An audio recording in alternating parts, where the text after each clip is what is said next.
kecanduan rokok karena saya belum bisa meninggalkan rokok walaupun saya tahu itu hukumnya haram. Caranya adalah kalau kita mengetahui rokok itu hukumnya haram, maka berarti waktu kita melakukan, naudzubillah min dzalik, setiap kali kita mengisapnya, kita menyadari hubungan kita dengan Allah Subhanahu wa taala semakin jauh. Kita menyadari hubungan kita kepada Allah Subhanahu wa taala semakin jauh, Pak.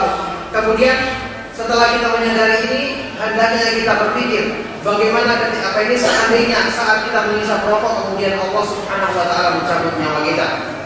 Bagaimana seandainya pada waktu itu iman kita sedang lemah, kemudian syaitan datang untuk menjerumuskan kita, kemudian membinasakan kita berpaling dari agama Allah Subhanahu wa taala. Maka ingat, perbuatan maksiat apalagi yang jelas-jelas haram itu akan menarik maksiat yang berikutnya. Al-ma'asi tad'u ba'daha ba'dan.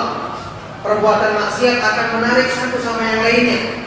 Merokok kemudian nanti akan ditarik pada hal yang berikutnya, karena perbuatan maksiat akan memberikan titik hitam pada hati manusia. Yang semakin banyak titik hitam tersebut, maka semakin tertutup kebaikan dari hati manusia yang demikian keadaannya. Waliyadzubillah. Maka bertakwalah kepada Allah, berdoalah kepada Allah yang Dia akan menguatkan kita. Kemudian lakukan sebab-sebab yang memudahkan kita untuk meninggalkan rokok tersebut. Kita bersabar, dan inilah sabar yang diperintahkan untuk menahan hawa nafsu.